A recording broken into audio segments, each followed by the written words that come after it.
pada saat menjalankan ibadah puasa itu, tiba-tiba saya menemukan sebuah buku kecil. Saya tidak tahu buku itu buku apa gitu. Tapi ketika saya buka-buka buku itu, gambarnya adalah gambar karikatur. Ternyata di dalamnya ada orang berambut gondrong. Nah, jadi ketika melihat orang berambut gondrong itu, saya antusias untuk melihatnya karena bagi saya tuh orang rambut gondrong itu sepertinya maco gitu ya. Sepertinya jantan sekali gitu. Tapi ketika saya perhatikan gambar itu, di bawahnya itu ada tulisan. Kurang lebih isinya tuh begini. Karena kasih karunia kamu diselamatkan oleh iman. Itu bukan hasil usahamu, tetapi pemberian Allah. Nah, jadi setelah saya buka-buka berikutnya, ternyata buku itu adalah buku Kristen. Wih, saya sangat marah sekali kalau ini adalah buku Kristen. Itu sebabnya ketika saya akan melanjutkan buku halaman berikutnya, saya langsung robek. Saya robek-robek dengan emosinya, dengan gemesnya gitu. Saya buang ke comberan. Comberan itu parit kecil ya. Tetapi ketika saya sudah buang ke parit kecil itu, ke comberan itu, kertas-kertasnya masih ngambang. Sekalipun itu udah robek-robek, tapi masih ngambang kelihatan. Saking bencinya saya injek-injek itu sampai sendal saya dengan celana saya terperosok ke dalam lumpur. Saya injek-injek itu semua sampai nggak kelihatan lagi. Shalom saudaraku dimanapun saat ini Anda berada. Di kesempatan kali ini saya ingin mengajak kita semua untuk mendengarkan kesaksian yang sangat luar biasa dari seorang bapak yang bernama Bapak Suherman. Ya, Bapak Suherman ini tadinya berlatar belakang Islam, tapi kini dia percaya kepada Tuhan Yesus sebagai Tuhan dan Juru Selamatnya. Sehingga membuat sanak saudaranya, bahkan bapaknya yang dulu sangat membenci dengan kekristenan, yang belum percaya Yesus Kristus, tertarik untuk mengenal dan menerima Yesus Kristus sebagai Tuhan dan Juru Selamat mereka. Untuk itu saudara, mari kita dengarkan kesaksian selengkapnya yang ada berikut. Semoga terberkati. Berikut videonya. Saya semula Suherman saja. Ya, pengalaman saya diawali mungkin pada usia sekitar SMP kelas 3 barangkali ya. Jadi waktu itu saya memang kan dilahirkan dalam keluarga orang Sunda ya. Itu sebabnya saya pakai kostum Sunda nih, karena saya cinta dengan orang Sunda. Karena saya berasal di sana, dididik dan dibesarkan dalam ajaran agama umumnya orang Sunda ya.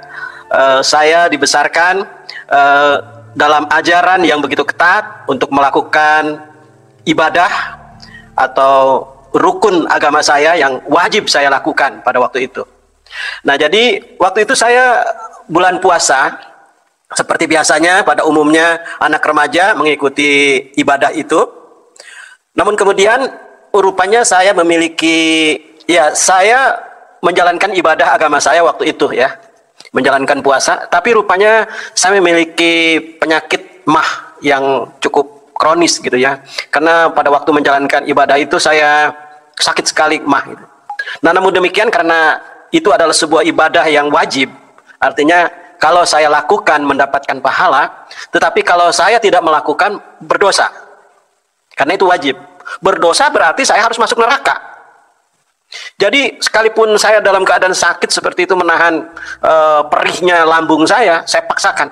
Karena bagi saya adalah lebih baik sakit di dunia ini daripada saya sakit seumur-umur di dalam api neraka. Nah, jadi saya takut sekali. Saya jalankan itu, ibadah itu dengan khusyuk, dengan penuh penderitaan karena MAH tadi. Nah, pada saat menjalankan ibadah puasa itu, tiba-tiba saya menemukan sebuah buku kecil. Saya tidak tahu buku itu buku apa gitu. Tapi ketika saya buka-buka buku itu, gambarnya adalah gambar karikatur. Ternyata di dalamnya ada orang berambut gondrong. Nah, jadi ketika melihat orang berambut gondrong itu, saya antusias untuk melihatnya karena bagi saya tuh orang rambut gondrong itu sepertinya maco gitu ya.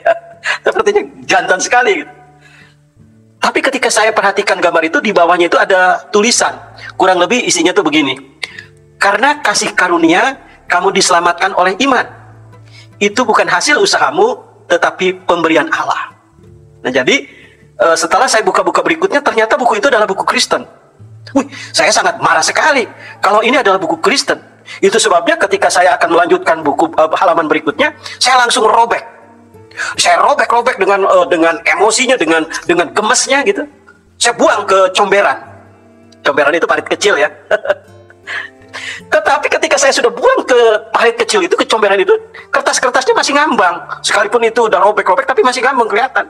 Saking bencinya saya injak-injak itu sampai sendal saya dengan celana saya terperosok ke dalam lumpur. Saya injak-injak itu semua sampai nggak kelihatan lagi. Jadi habislah ceritanya seperti itu. Jadi singkat cerita, setelah itu tahun berikutnya biasa saya menjalankan ibadah lagi, karena setiap tahun kan saya dituntut 30 hari kurang lebih untuk menjalankan ibadah puasa itu. Tapi rupanya kali ini benar-benar semakin parah. Karena pada waktu saya menjalankan ibadah itu, mulai jam 11 pagi aja udah terasa tuh mahnya sakit, perih gitu. Bukan mau makan, tapi perih aja perutnya gitu. Kalau makan dan aus saya cukup kuat gitu, karena terlatih sejak lebih kecil lagi saya sudah menjalankannya gitu. Tapi perihnya mah itu nggak ketulungan. Tetapi bagaimanapun saya ingat lagi bahwa ini adalah perintah yang harus saya lakukan, yang harus saya jalankan, kalau tidak masuk neraka. Jadi karena takut masuk neraka, daripada masuk neraka, saya bilang saya paksakan itu dilakukan, dijalankan. Nah, menjelang maghrib biasa saya bersyukur bisa buka puasa, lalu saya minum air putih untuk buka puasa. Pada saat saya minum air putih itu, benar-benar dada saya terasa dibelah, terasa diiris-iris. Perihnya bukan main, sakitnya luar biasa. Tapi karena maghrib itu adalah juga waktunya menjalankan ibadah lagi, sholat maghrib, saya lakukan ibadah sholat maghrib itu. Dengan rasa sakit, tetapi saya tetap menjalankannya dengan khusyuk. Namun apa yang terjadi? Ketika saya melakukan selesai ibadah itu, rupanya seluruh badan saya kesemutan dan saya pingsan. Nah, jadi pada waktu pingsan itulah rupanya terjadi sesuatu dalam diri saya. Jadi saya pingsan waktu itu dari jam 6 maghrib, selesai ibadah itu. Kemudian saya baru sadar itu kira-kira jam 10. Nah, sebelum sadar, saya itu seperti mimpi gitu ya. Tetapi juga saya mendengar ibu saya, tetangga-tetangga ada di dalam kamar saya mengurubuni saya. Mereka pegang kaki saya, mereka pegang badan saya, katanya sudah dingin semua, mungkin sudah mati. Dan saya merasa bahwa saat itu juga memang saya sudah mati. Namun ada satu saudara saya, biasa kan kalau orang kampung kalau ada yang sakit-sakit tuh baca mantra-mantra gitu, ambil sirih, daun sirih, gitu, diteteskan ke mata saya. Saya merasa itu. Pada waktu diteteskan ke mata saya, karena sirih itu kan agak panas barangkali ya, atau agak sepet gitu, terasa ke mata saya, kemudian saya bisa membuka mata. Saya bisa melihat orang-orang di sekitar, kemudian saya mulai bernapas lagi. Sebelum itu, saya mendengar suara. Sebelum kejadian itu. Maksudnya sebelum bisa buka mata itu. Sebelum mendengar, saya mendengar suara. Suaranya berbunyi begini. Karena kasih karunia, kamu diselamatkan oleh iman, bukan hasil usahamu seperti ini. Dan suara itu kedengaran beberapa kali, dan kedengarannya itu seperti ada ehonya gitu ya, seperti bergema gitu, seperti bergema. Dan yang heran lagi itu, suara itu seperti orang yang saya sudah kenal. Jadi suara yang bilang, karena kasih karunia kamu diselamatkan oleh iman, ini bukan hasil usahamu. Itu seperti orang yang pernah saya kenal gitu. Pada waktu itu saya berkata begini, ya saya mau keselamatan itu, saya mau. Sebelum saya nggak mau menjalankan ibadah yang hampir mati seperti ini. Rupanya barangkali ya secara medis gitu, tubuh saya yang sudah dingin itu barangkali nih hemoglobin, jumlah hemoglobinnya bertambah kembali, kemudian suhu tubuh panas, kemudian detak jantung saya berdetak lagi, dan saya bisa melihat lagi ketika ditetesin air dari sirih itu. Itu barangkali seperti itu. Nah, pada waktu saya membuka mata itu, saya melihat, oh itu sudah jam 10 malam, karena di kamar saya ada jam dinding, sudah jam 10 malam.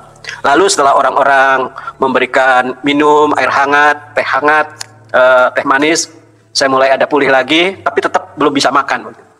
Lalu setelah mereka agak sepi, saya merenung sambil melihat jam gitu. Saya bilang, suara siapa yang tadi kedengaran itu ya?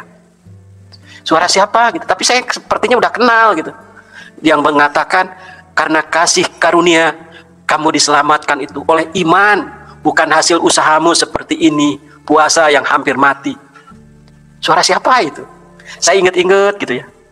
Lalu saya ingat, itu dia, saya bilang. Itu suara yang pernah saya baca dari buku Kristen itu.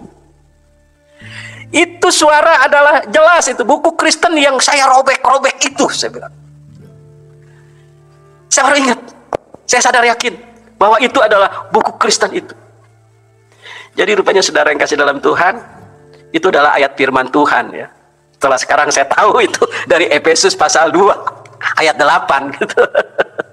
Dari Efesus pasal 2 ayat 8 rupanya itu. Setelah jadi Kristen saya baru tahu gitu. Tetapi yang saya tahu bahwa satu ayat firman Tuhan saja, ketika orang merobek-robek, menginjak-injak, karena itu adalah ayat firman Tuhan, ayatnya hidup, bisa berbicara kepada saya dan menghidupkan saya. Itu keyakinan saya. Sehingga saya bisa siuman lagi. Kalau saya mungkin pada waktu itu tidak merespon itu. Biarin deh, pokoknya yang penting gue menjalankan ibadah gue, mau mati-mati, mau hidup-hidup. Barangkali ya, saya waktu itu sudah mati. Tetapi puji Tuhan, saya merespon itu. Saya merespon suara itu, dan saya mau. Nah, setelah saya sembuh, kemudian setelah saya berpikir dengan jernih, suara itu adalah suara Kristen. Ingat saya, ada satu saudara, kakak ya. Jadi bapak saya istrinya 2. Istrinya 2. Nah, ini kakak ini adalah dari istri yang pertama, Pak Nandang namanya. Saya cerita sama dia karena dia sudah menjadi orang Kristen. Saya ceritakan pengalaman tadi itu. Saya bilang saya sedang puasa, saya ceritakan bagaimana saya robek-robek buku Kristen, kemudian saya dengar suara itu ternyata adalah dari buku Kristen yang saya baca itu. Wih, si kakak saya itu merespon dengan antusias banget. Wih, kamu luar biasa, kamu dapat lawatan Roh Kudus, kamu dijamah oleh Tuhan. Pada waktu itu saya bengong aja. Lawatan Roh Kudus apa sih? Dijamah oleh Tuhan bagaimana? Saya nggak ngerti waktu itu. Tapi dia begitu antusias dan begitu respon terhadap kesaksian saya itu, sampai dia mengirimi beberapa buku. Karena waktu itu dia tinggal di Jakarta, saya kan di kampung, di Sukabumi. Nah, dia kirimin buku ke saya, buku-buku. Dikirimin buku lagi, saya buku kecil aja saya robek-robek, ini dikirimin buku banyak-banyak lagi. Buat apa? Saya nggak mau baca, saya taruh aja. Kebetulan ada kotak, biasa tempat bapak saya dagang pakaian. Kotak itu besarnya kira-kira 1,5 meter kali 1 meter gitu, sampai penuh. Itu dikirimin buku terus sama dia. Satu waktu dia pulang ke kampung. Pada waktu saya ada di rumah, saya biasa ngaji. Ya, pulang ngaji malam-malam saya lari-lari takut, padahal udah remaja ya, karena melewati pohon manggis yang rindang gitu, dan sering diceritakan bahwa ada kuntilanak. Padahal saya sudah baca ayat kursi, tetap aja saya takut gitu. Ayat kursinya masih ingat sedikit-sedikit, Allahu la ilaha illallah. Sedikit gitu ya. Tanya sama kakak saya, kenapa kamu lari-lari? Saya bilang, saya takut kuntilanak. Karena sering diceritakan bahwa ada kuntilanak. Saya bilang, tadi saya sudah bacaan, artinya baca-baca ayat kursi itu, tapi saya masih takut. Lalu dia bilang gini katanya, wih, kamu katanya mau nggak dikasih mantra sama saya supaya nggak takut? Wih, saya bilang mau dong, mantra, diajarin mantra.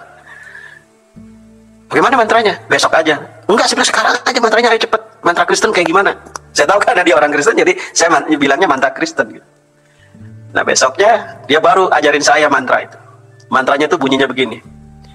Dalam nama Yesus ada kemenangan. Rupanya setelah sekarang jadi Kristen saya tahu itu lagu-lagu sekolah minggu gitu.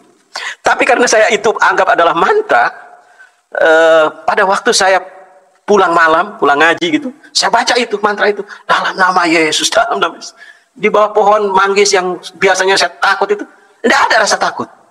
Dan yang lebih aneh lagi, di kampung saya itu ada kuburan Belanda, namanya kuburan Tuan Palar.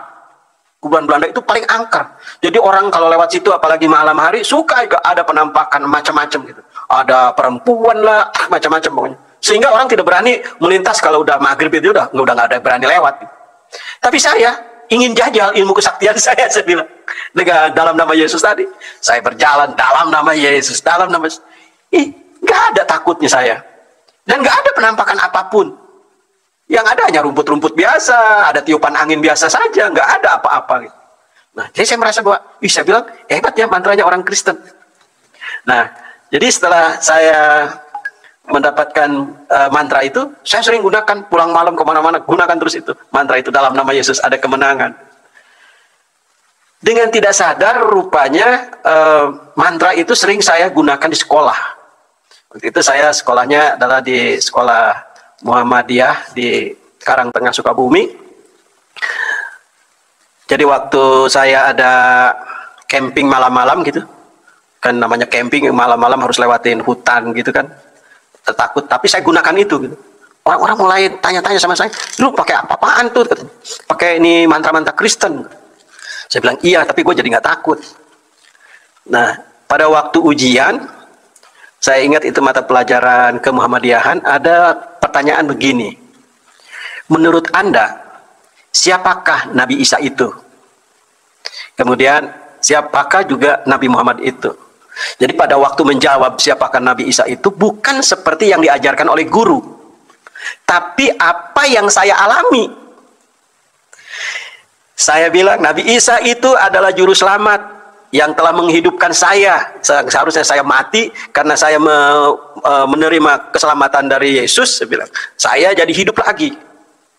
Kemudian bla bla dan seterusnya, benar-benar menurut pengalaman saya. Lalu siapakah Nabi Muhammad? Nah, ketika Nabi Muhammad, karena waktu itu saya ada kekesalan sama guru kemuhammadiyahan itu, kesalnya tuh begini, ujian itu nggak ada dalam pelajaran gitu, tapi kok ada diujikan, itu kesel saya.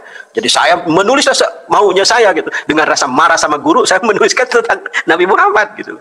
Saya kesel gitu. Nah, setelah itu saya dipanggil oleh kepala sekolah. Kenapa kamu menulis bahwa Isa Al-Masih itu juru selamat sebagai Yesus yang menghidupkan kamu? Ya saya jawab dengan pengalaman saya. Saya kan udah begini-begini seperti yang tadi itu. Saya jelaskan bagaimana saya tadinya hampir mati gara-gara menjalankan ibadah puasa. Sekarang saya hidup lagi karena saya dengar suara Yesus dan saya mau ikut Yesus. Jadi kepala sekolah marah sekali, guru-guru di situ marah sekali sama saya, dan saya rupanya akan dikeluarkan. Pada waktu akan dikeluarkan itu, saya buru-buru hubungi saudara saya yang di Jakarta itu, yang Kristen itu. Saya bilang, saya ada masalah nih. Setelah saya pakai mantra dari kamu, kemudian saya pakai ujian di sekolah, saya memberikan kesaksian hidup saya. Justru saya mau dikeluarkan dari sekolah ini. Dan kemudian saya juga agak bandel waktu itu di sekolah. Ada masalah, sering berantem dengan orang, pukul orang gitu kan. Akhirnya saya dikeluarkan dari sekolah, tapi saya udah langsung diterima sama kakak saya di Jakarta. Udah kamu kesini aja, karena kamu sekolah di sini. Pada waktu saya tinggal di Jakarta, sekolah saya sore. Sekolah saya di Semea Purnama. Waktu itu kan pindahan saya jadi ke sana. Saya kelas 3 di sana. Pada waktu pindahan itu, saya sekolah, paginya bengang-bengong, kata kakak saya, kamu mau nggak kerja? Saya bilang, kerja apa? Ya daripada kamu nongkrong-nongkrong gitu, katanya kerja, bantuin bersih-bersih di kantor. Saya bilang, mau lah, cuma bersih-bersih aja, nyapu, ngepel gitu, bisa kok. Jadi pagi-pagi saya kerjalah di kantor itu, nyapu, ngepel gitu. Setelah itu siangnya baru saya sekolah gitu kan. Sekolah. Nah rupanya saya nggak tahu kalau kantor itu adalah kantor Lembaga Pelayanan Penginjilan. Namanya Yayasan Lembaga Literatur Kristen Indonesia, YALKI singkat. EHC, Ephraim Crusade. Orang-orang di situ setiap hari nginjilin saya. Setiap hari memberikan kesaksian keselamatan dalam Yesus. Saya nggak respon sedikit pun dari mereka itu. Saya nggak respon sedikit pun, karena saya masih tetap bahwa sekalipun saya udah pernah pakai mantra Kristen, sudah yakin ingin ikut Yesus, tapi rasanya saya nggak mau dengar apa yang mereka ucapkan gitu. Karena rasanya tidak sesuai dengan hati nurani saya gitu. Satu waktu kakak saya yang Kristen ini kan biasa kalau hari Minggu suka ke gereja. Saya bilang, ikut dong gue ke gereja. Si kakak ini dasar malas. Dia bilang katanya, kalau lu mau ke gereja, nih katanya, dari sini lu naik ke Manggarai. Nanti dari Manggarai naik jurusan Kawiratna, naik bis. Ini nomor sekian, nanti lu turun di Jalan Guntur, ada di situ gereja baptis, kan? Lu cari aja di situ. Jadi kakak saya itu bukan dorong saya ajak ke gereja, justru saya yang mau ke gereja. Sama dia cuma dikasih alamat gitu. Keblok juga itu kakak. Terus saya pergi juga. Saya pergi dengan senang hati. Dapat alamat gereja. Saya bilang, ini saya pengen tahu di gereja kayak apa. Satu waktu di gereja datang, mereka ya disambut tapi ya dingin aja gitu. Ya mungkin dipikir anak pemuda yang cuma tampangnya juga tampang kampungan, mungkin nggak begitu respect lah gitu ya, biasa aja gitu. Tapi satu saat setelah mendengar pemberitaan firman Tuhan, persis seperti yang saya dengar juga dulu itu. Karena kasih karunia kamu diselamatkan oleh iman gitu. Bukan hasil usahamu tetapi pemberian Allah. Katanya kata pendeta itu, siapa yang mau menerima anugerah pemberian Allah? Saya nggak lihat kiri kanan, saya nggak tahu caranya bagaimana, saya maju ke depan. Saya salamin pendetanya, Pak, saya bilang, saya mau terima keselamatan dalam Yesus. Pendeta itu dulu namanya Pendeta Immanuel Suparman ya, dari gereja baptis Getsemani di Jalan Guntur 52, saya masih ingat banget. Dia respon saya, diajak duduk, diajak berdoa. Senang sekali pendeta itu menerima saya. Kemudian tanya-tanya sama saya setelah ibadah, tanya-tanya. Katanya nanti kamu kalau mau belajar datang sama saya ya. Saya bilang, saya mau Pak. Jadi saya belajar sama beliau. Saya kepengen buru-buru dibaptis, saya ingin jadi Kristen gitu. Karena saya sudah merasakan bahwa ya jadi saya pergi ke gereja itu setelah dengar firman Tuhan, rupanya firman Tuhannya itu sama seperti yang saya dengar. Karena kasih karunia kamu diselamatkan oleh iman gitu. Itu bukan hasil usahamu, tetapi pemberian Allah. Lalu pendeta itu menantang, siapa yang mau terima anugerah keselamatan dalam Yesus? Saya tanpa melihat kiri kanan, saya langsung maju ke depan, saya salamin pendetanya itu. Pendeta itu namanya Pak Immanuel Suparman dari gereja baptis Getsemani, Jalan Guntur nomor 52. Saya salamin, Pak, saya bilang, saya mau terima keselamatan itu. Lalu si Pak pendeta itu ngajak saya duduk setelah ibadah, kemudian dia tanya-tanya saya, siapa nih orang ini? Gitu. Saya ceritakan bahwa saya dari Sukabumi, orang Sunda. Saya bilang, kok bisa sampai di gereja? Iya, saya bilang, saya punya kakak, namanya Nandang. Saya bilang, rupanya dia kenal dengan kakak saya, karena rupanya dia anggota jemaat situ. Iya, katanya kemana itu orang? Ketika pernah udah lama nggak datang di gereja. Iya, ini Pak, sebenarnya saya dikasih alamat sama dia supaya datang di sini. Ya, puji Tuhan, dari itu saya dibimbing oleh beliau. Saya ingin segera dibaptis. Tapi dia bilang, tunggu, kamu harus ikut pelajaran selama 6 bulan gitu, baru bisa dibaptis. Saya ikutin pelajaran dengan antusias setiap hari, apa itu saya lupa lah. Pokoknya sore datang ke situ, diajarin, dengan antusias saya. Akhirnya saya dibaptis tahun 84. Dibaptis tahun 84. Kemudian setelah dibaptis, saya kan masih sekolah kelas 3 waktu itu. Kelas 3 SEMEA ya. Saya ikut pelajaran agama Kristen yang digabung dengan sekolah lain gitu. Saya senang sekali. Kemudian di situ saya berkenalan dengan seorang perempuan beragama Buddha. Dia rupanya waktu SMP dia ikut pelajaran agama Islam karena nggak ada pelajaran agama Buddha gitu. Supaya dapat nilai agama, dia ikutlah agama Islam. Tapi di SEMEA ini dia supaya dapat nilai agama, dia ikut agama Kristen. Ketemulah dengan saya. Dia heran, kok ada ya orang Sunda di kelas agama Kristen gitu. Dia heran gitu. Akhirnya karena keheranannya itu semakin lama berkenalan dengan saya. Akhirnya puji Tuhan, perempuan itu bernama Lenly Wahyuni menjadi istri saya. Haleluya. Tetapi setelah saya menjadi Kristen itu, tantangan rupanya mulai datang. Tantangan pertama adalah ketika saya pulang kampung. Pulang kampung saya disediakan golok sama bapak saya. Saya mau disabet. Untung waktu itu ada ibu saya masih menyelamatkan saya masih selamat. Oke, yang pertama pulang kampung. Tidak lama saya balik lagi Jakarta. Pulang kampung berikutnya, bapak saya mungkin sudah tidak terlalu marah, tapi hanya dia bilang begini, mumpung masih anget, gitu. Artinya belum lama gitu. Udah kembali kamu ke agama semula. Gitu. Saya bilang terima kasih Pak. Saya bilang saya tetap udah menjadi sebuah keyakinan saya. Saya harus menjadi orang Kristen. Kemudian tantangan kedua adalah waktu saya pulang kampung berikutnya. Jadi waktu itu ada teman yang mau khataman. Khataman itu adalah selesai membaca Al-Quran. Biasanya kan ada perayaan gitu ya. Jadi saya diundang karena teman dekat ini, sama-sama juga teman ngaji, untuk untuk menghadiri acara ini. Saya dengar dari belakang rumah tuh ada yang bisik-bisik gedebak-gedebuk nggak karuan. Rupanya itu adalah ada orang-orang yang ingin bunuh saya. Tapi saya dengan hikmat Tuhan, saya sengaja ngomong sama bapak saya, teriak-teriak, "Pak, ini saya izin dulu ya. Saya bilang saya mau ke khataman." Jadi ke acara teman yang, saya bilang saya mau ngaji. Jadi rupanya karena teriakan itu dan saya benar-benar pergi ke tempat khataman dan saya ikut ngaji di situ. Saya udah Kristen, tapi ikut ngaji. Ikut ngaji. Rupanya saya lolos dari maut. Lolos dari maut karena ya hikmat dari Tuhan gitu, saya dikasih gitu. Saya ngaji. Selesai itu, saya satu waktu lagi balik lagi ke ke kampung lagi. Pada waktu ini adalah saya izin mau nikah. Jadi saya izin mau nikah dengan seorang wanita Cina, keturunan Chinese. Saya izin sama bapak saya untuk minta berkah lah dari orang tua gitu. Dia tanya sama saya baik-baik. Dia sebenarnya udah dengar kalau saya akan menikah dengan orang Chinese gitu. Katanya, dengan siapa kamu akan nikah? Saya bilang dengan orang Cina. Bapak saya sudah kelihatan marah gitu. Kemudian dia tanya lagi, "Oh, agamanya apa?" Saya bilang agamanya sama dengan saya, Kristen. Dia langsung naik pitam. "Apa?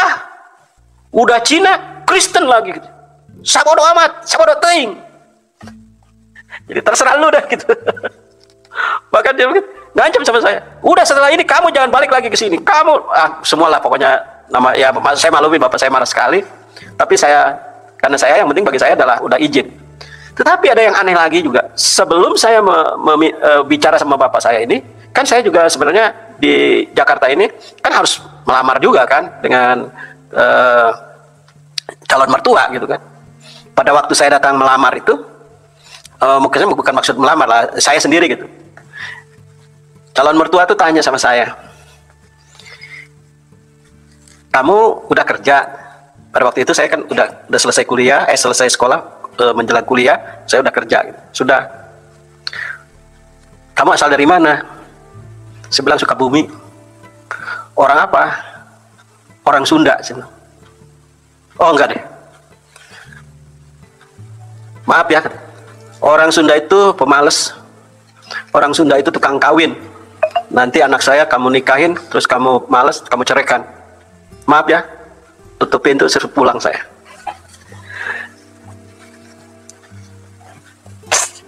Tantangan sama keluarga ditolak, sama di sini juga ditolak, suruh pulang.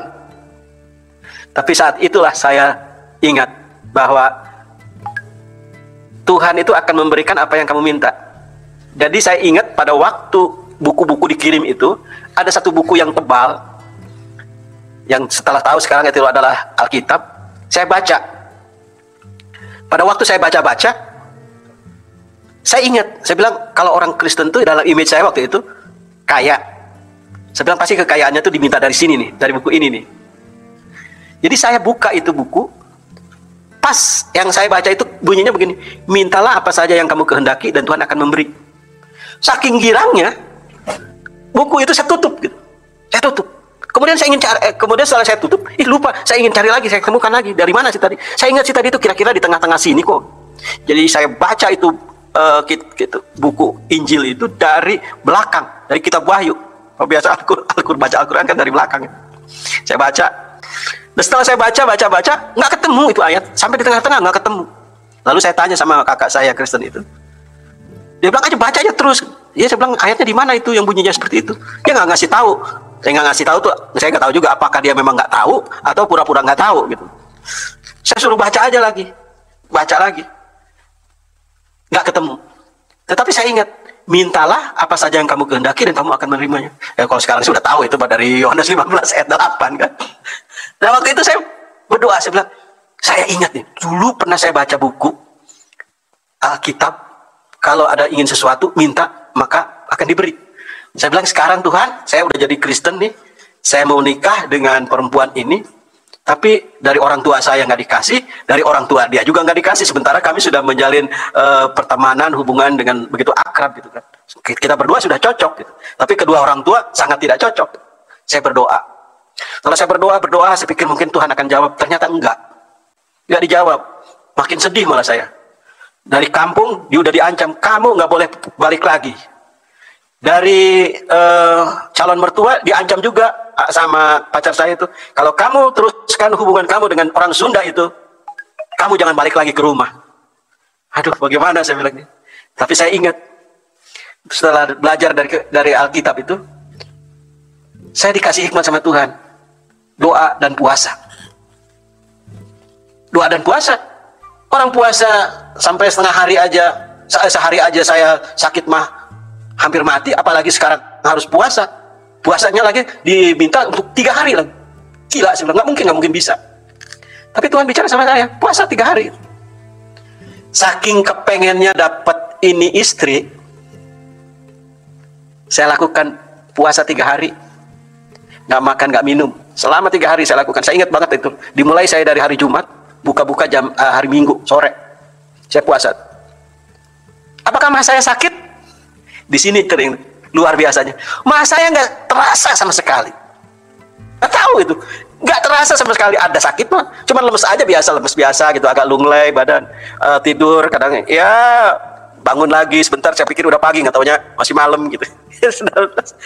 Tapi saya doa aja, kuat selama 3 hari, luar biasa. Padahal dulu 1 hari aja emaknya kelojotan, hampir mati. Sekarang justru doa 3 hari. Nggak mati saya, nggak sakit mah, cuma lemes aja. Setelah doa, apakah dijawab? Tidak ada tanda-tanda, malah pacar saya minta putus. Udahlah putus aja, gitu. Makin menderita saya.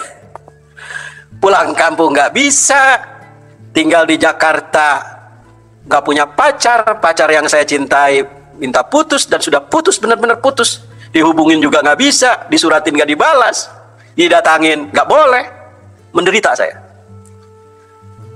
Tetapi di sementara penderitaan itu, saya tetap berharap sama Tuhan, dan saya yakin Tuhannya orang Kristen yang sudah saya imani sekarang itu Tuhan yang hidup. Tuhannya orang Kristen itu adalah janjinya ya dan amin. Seperti yang dijanjikan dalam Yohanes pasal 15 ayat 8 tadi, apa saja yang kamu minta akan diberikan. Kalaupun sekarang belum diberikan itu istri, belum diizinkan oleh calon mertua, saya yakin suatu saat pasti akan terjadi. Sudah selang mungkin beberapa bulan, tiba-tiba di kantor berdering ada telepon. Halo, bisa bicara dengan Pak Suherman? Saya sendiri, saya nggak kenal suara itu, siapa perempuan. Oh kamu ya, ini kamu siapa?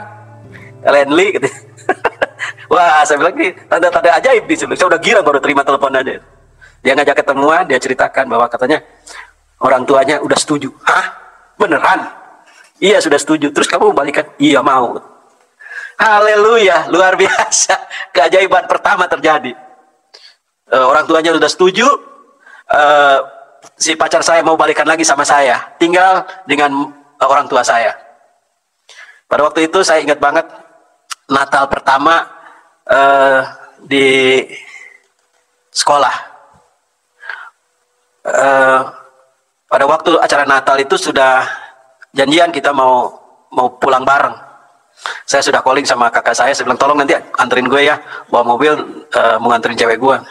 Kakak saya udah datang bawa mobil mau anterin saya.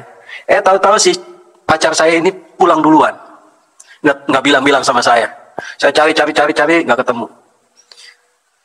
Saya kecewa lagi. Saya bilang, ya Tuhan, tadi udah katanya udah setuju orang tuanya, kok sekarang pulang? Saya tanya sama siapa pulangnya? Oh sama si Anton. Sama si Anton gitu, temennya. Waduh, saya kecewa lagi. Jadi setelah mendapat anugerah senang-senang, tahu-tahu kempes lagi. Tapi saya bilang, saya menyadari bahwa ini adalah ujian dari Tuhan. Kemudian saya hubungi lagi dia, ternyata dia masih bisa balik. Dan singkat cerita, perempuan itu sekarang menjadi istri saya, menjadi ibu gembala. Nah, pada waktu saya kuliah, saya waktu itu kuliah di STKIP Purnama. Jadi pada waktu semester 5 kalau tidak salah, harus semester 3 harus hair registrasi. Saya minta tolong sama saudara, saya bilang tolong bayarin hair registrasi saya. Sebenarnya saya nggak bisa datang ke kampus. Tahu-tahu dari kampus dibilang nggak bisa katanya. Kamu harus diskor selama 1 semester. Aduh, saya bilang saya udah mati-matian untuk kuliah, tapi harus diskor. Tiba-tiba pada waktu diskor itu adalah satu teman, kamu mau nggak katanya sekolah Alkitab? Kan kamu udah ikut kursus tuh banyak-banyak, nanti bisa diperhitungkan kursus kamu. Sekolah kita mau nggak? Dapat sponsor. Wih, saya bilang saya susah-susah untuk kuliah di STKIP, sekarang dapat sponsor. Tapi saya bukan karena dapat sponsornya, saya mau kuliah itu saya pengen mendalami kekristenan dengan baik. Jadi saya ikut kuliah. Ternyata setelah ikut kuliah itu senang saya. Wih, banyak tahu tentang kekristenan. Di pelajaran namanya juga sekolah Alkitab kan. Wih, saya bilang, akhirnya setelah saya ditelepon lagi dari kampus untuk masuk daftar, enggak, saya bilang. Sekarang saya sudah masuk sekolah teologi. Rupanya pihak kampus itu marah sekali sama saya. Dia tahu, rupanya waktu diskor juga karena saya masuk Kristen katanya. Jadi diskor dari sekolah sebenarnya itu mau dikeluarkan. Nah, itu yang terjadi. Saya sekolah Alkitab rupanya seneng, akhirnya dilanjut gitu. Nah, setelah sekolah lanjut, kemudian setelah selesai menikah, kemudian orang tua masih tetap belum menerima saya. Orang tua saya, kalau orang tua istri sudah welcome, udah boleh menikah. Ketika kami datang ke orang tua, saya nyatakan sekarang, sebagai orang Kristen, sekalipun orang tua saya membenci saya, sekalipun orang tua saya hampir membunuh saya akan buktikan bahwa saya sebagai orang Kristen harus menjadi terang dan garam. Jadi setelah saya punya anak, saya datang ke kampung, saya membawa bawaan gitu, mau lebaran waktu itu masih ingat. Bawaan saya diterima. Wah, saya bilang kalau diterima berarti ini bisa. Apalagi ketika saya bawa gendong anak, rupanya orang tua saya mulai terenyuh melihat anak saya gitu kan. Akhirnya bapak saya terima saya. Puji Tuhan, haleluya. Nah, pada waktu mau lebaran itu, bapak saya agak kesal dengan cucu-cucunya. Karena rupanya cucu-cucunya itu udah pada punya suami, punya anak, tapi masih ngerongrong ke bapak saya, ke kakeknya. Dia kesal sekali sama cucu-cucunya itu, punya anak 3, tapi bapaknya lain-lain. Anak pertama bapaknya ini, anak kedua bapaknya si ini, anak ketiga bapaknya si itu. Tapi giliran mau lebaran, gak ada satupun yang bertanggung jawab. Kesal bapak saya. Lalu saya cerita sama bapak saya, Pak, itu bukan salahnya cucu bapak, saya bilang. Juga bukan salahnya suami bapak, suaminya keponakan saya itu. Lalu bapak saya bilang, kalau gitu salah siapa? Yang salah itu adalah, saya bilang, ajarannya, karena nggak bolehin, saya bilang, kawin cerai. Bapak saya marah. Pak, saya bilang, tenang dulu. Justru kalau orang Kristen itu nggak boleh kawin cerai. Nih, saya bukakan ayatnya. Saya bacakanlah dari Matius itu kan, apa yang telah dipersatukan Allah tidak boleh diceraikan oleh manusia. Lah, jadi kalau begitu kamu nggak boleh cerai? Iya Pak, nggak boleh cerai. Oh, kalau begitu Kristen itu bagus dong. Ya iya Pak, Kristen itu bagus. Makanya saya masuk Kristen. Makanya sekarang istri saya ini tidak akan saya ceraikan. Jadi sejak itulah bapak saya respon berbalik 180 derajat. Sangat simpati. Dan sejak saat itu bapak saya, setelah saya terus doakan, dia menerima Tuhan Yesus sebagai Tuhan dan Juru Selamat. Haleluya. Kemudian setelah bapak saya, ada keponakan yang melihat bagaimana saya waktu mendoakan orang itu sembuh, keponakan saya juga menjadi percaya. Dan yang paling saya ingat banget kesaksiannya itu adalah ketika adik saya sakit.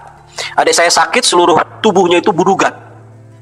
Lalu saya pulang kampung, saya tanya, udah ke dokter belum? Oh, katanya. Ke dokter mah udah bolak-balik. Dia kasih unjuk sama saya, obat dari dokter segitu banyaknya. Dari dokter klinik inilah itu, dan dia tunjukkan sudah. Dari dukun juga dia tunjukkan ke saya. Dari dukun macam-macam, ada air, ada minyak, ada kembang, macam-macam. Nggak sembuh-sembuh. Saya bilang, mau nggak didoain sama AA? Doanya tapi doa Kristen. Ya mau, mau doa Kristen, mau apa kayak, yang penting saya sembuh. Gitu. Oke, saya doakan ya. Jadi saya berdoa dalam nama Tuhan Yesus, tapi dalam bahasa Sunda. Nun Gusti Rama anu disawarga, abdi nyandak pun rayi ke payunan Gusti. Rehna panyawat anu di ayah di salira pun rayi ini. Kalayan panjenengan Gusti Yesus, cager sekarang. Jadi artinya begini, ya Tuhan, saya dalam nama Tuhan Yesus, saya datang membawa adik saya ini sakit yang ada dalam tubuhnya, dalam nama Tuhan Yesus sembuh, saya bilang gitu ya. Cuman begitu aja, tapi dalam bahasa Sunda itu tadi. Selesai berdoa, saya dengar suara Tuhan persis banget. Dia bilang begini, ini penyakit, dalam bahasa aja tuh, iya lain penyakit biasa, ketumpangan. Ya karena saya dengar suara seperti itu, saya ngomong sama adik saya, Dek, ini penyakit bukan penyakit biasa, saya bilang. Ini ketumpangan. Jadi ketumpangan itu istilahnya ya dibikin orang lah gitu ya, diguna-gunai. Iya benar katanya. Kata dukun itu juga katanya, ini dibikin orang. Tapi saya bilang iya, tapi kenapa dukunnya nggak bisa nyembuhin? Nggak tahu. Saya bilang, kamu yakin nggak besok kamu sembuh? Ya katanya, kalau sembuh saya yakin. Saya bilang, harus yakin dulu kamu sembuh. Enggak, bukan katanya kalau sembuh saya yakin. Oke lah, saya terserah. Jadi saya pulang lagi ke Jakarta, 2 hari kemudian saya balik lagi ke kampung. Tiba-tiba begitu pulang ke kampung itu, adik saya kan biasa pakai baju tangan panjang segala macam, tertutup semuanya. Karena kan tapi ini semua budukan itu, seluruh tubuh itu bercaknya mengerikan, bernanah gitu, ngeri lah ngelihatnya pokoknya. Dan kalau udah kumat, selojotan, kasihan banget, menderita sekali. Pada waktu saya pulang itu, dia buka itu bajunya tanpa malu-malu, tinggal maaf kata dengan BH gitu. Tuh katanya, becagor gitu. Becagor ini mah. Udah sembuh sekarang mah katanya. Jadi saya lihat cuma kayak bekas panu aja gitu, kering. Yakin kamu yang menyembuhkan siapa? Ya, yang doain gitu. Saya bilang yang menyembuhkan itu Tuhan Yesus. Tapi saya heran, adik saya sudah menerima mujizat seperti itu, sampai sekarang dia tidak mau terima Tuhan Yesus. Sudah ngalamin mujizat Tuhan Yesus, tapi saya heran, dia nggak mau terima Tuhan Yesus. Saya sudah Injil berkali-kali, dia bilang katanya, agama mah sama. Ya, agama mah sama, cuma mengajarkan kebaikan. Saya bilang, tapi keselamatan hanya ada di dalam Yesus. Tetapi melalui kejadian itu, melihat kejadian itu, ada keponakan yang melihat, dan dia menjadi percaya, dan sampai sekarang dia menjadi anak Tuhan. Jadi itulah kira-kira kesaksian saya. Ya, saudara sekalian, itulah dia kesaksian yang sangat luar biasa dari Bapak Suherman. Tentunya kita semua sudah dikuatkan dan diberkati lewat kesaksian ini. Bapak Ibu Saudara, Alkitab katakan dalam Markus 16 ayatnya yang ke-15, Yesus katakan, pergilah ke seluruh dunia, beritakanlah Injil kepada segala makhluk. Ini adalah tugas setiap kita orang-orang yang percaya kepada Tuhan Yesus, yaitu pergilah ke seluruh dunia dan beritakanlah Injil ke segala makhluk. Kalau Tuhan katakan, pergilah ke seluruh dunia, bukan berarti kita harus keliling-keliling dunia, saudaraku ya. Artinya, dimanapun kita ditempatkan, di sanalah kita jadi saksi bagi orang-orang yang belum mengenal Kristus. Di dalam dunia rumah tangga, kita bisa jadi berkat bagi suami, istri, dan anak-anak kita. Di dalam dunia pekerjaan, kita bisa jadi saksi bagi orang-orang yang ada di sekeliling kita, bagi atasan kita dan bawahan kita. Kalau di dalam dunia pendidikan, kita bisa jadi berkat bagi teman-teman kita, guru-guru kita, dan dimanapun kita berada, saudara ya. Jadi tidak ada alasan apapun bagi orang-orang percaya untuk bersaksi dan menjadi berkat bagi orang lain. Karena itu merupakan amanat agung dari Tuhan kita Yesus Kristus, saudara ya. Ya, demikian kesaksian ini, semoga dapat menjadi berkat bagi kita semua. Tuhan Yesus memberkati. Shalom.